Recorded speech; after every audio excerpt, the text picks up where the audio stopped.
Bismillahirrahmanirrahim. Sahabat santri dimanapun berada yang menonton video ini, semoga selalu ada dalam lindungan Allah Subhanahu wa Ta'ala. Saya di sini akan mencoba menjelaskan fi ba'dil adabil jima'i wa afdalu kifayati.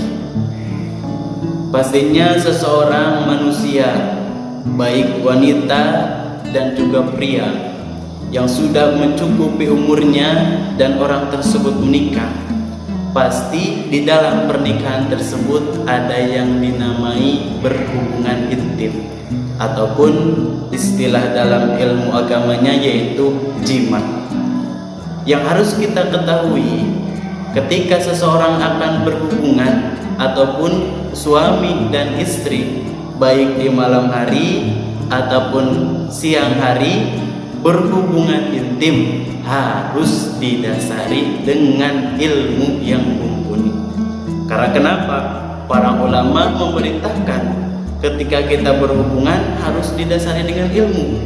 Rasulullah memerintahkan ketika wanita dan pria berhubungan intim harus didasari dengan ilmu. Yang harus kita ketahui apa saja ilmu yang ada dalam adab-adab pernikahan. Di antaranya adab-adab jima.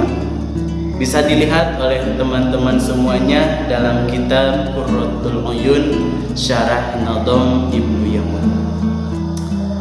Kita buka.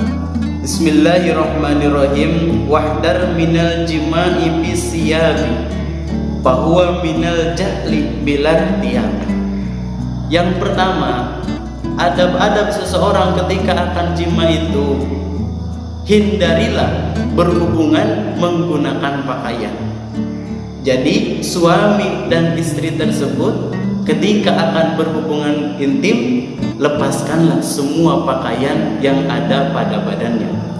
Bagaimana? Bajunya dilepaskan, celananya dilepaskan, baik kedalamannya, pakaian dalamannya, semuanya dilepaskan. Karena kenapa? Karena takut mengotori pada pakaian tersebut. Wanita juga sama. Wanita melepaskan kerudungnya, wanita melepaskan bajunya dan seluruh apa yang menutupinya. Setelah itu wanita dan pria menghadap dalam sebuah perjimaan dengan satu selimut berdua. Jadi wanitanya ada di bawah dan prianya ada di atas, ataupun suaminya ada di atas, istrinya ada di bawah dalam suatu selimut yang satu. Akan tetapi ada sebuah hadis yang menerangkan, Rasulullah SAW pernah bersabda, ketika seseorang berjima ataupun berhubungan intim, jangan berhubungan seperti himar, ataupun jangan berhubungan seperti kuda dan hewan-hewan yang ada di alam dunia. Bagaimana hubungan intim para hewan? Hubungan intim para hewan itu mereka tidak pakai sehelai benang pun. Manusia diperintah oleh Rasulullah SAW ketika berjima itu harus ada satu ataupun beberapa bagian tubuh yang ditutupi. Di antaranya sepertikan kepala kita. Wanita menutupi kepalanya baik dengan apa saja, dan pria juga menutupi kepala ataupun bagian apa saja. Supaya apa? Supaya tidak menyerupai dengan hewan. Di sini dijelaskan ketika seseorang berjima, jangan seperti jimaknya ontak ataupun jimaknya khimar, yang tidak ada sehelai benang pun yang menutupi pada diri beliau.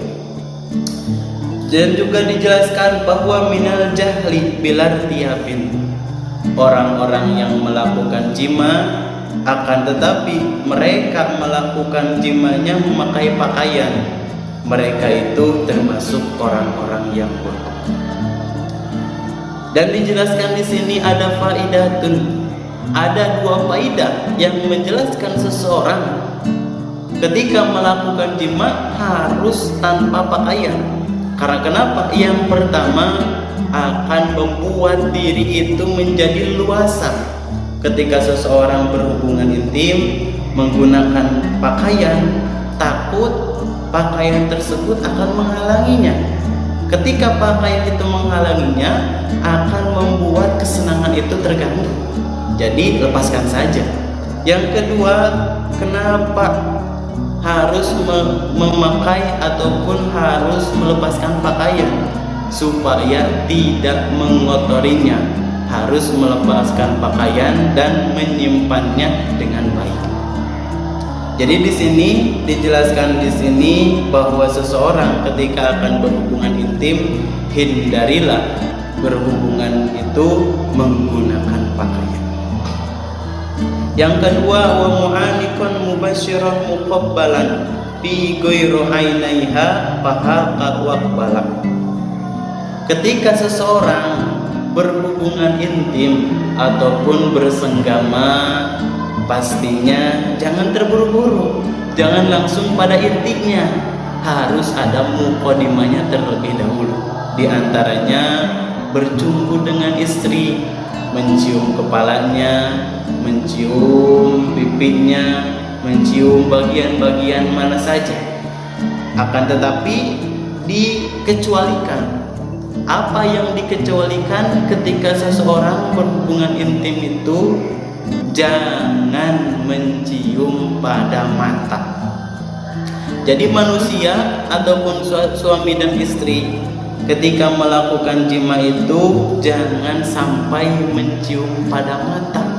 Rasulullah SAW melarang seseorang yang berhubungan mencium pada matanya, karena bisa mengakibatkan yang pertama, perselisihan dalam pernikahannya.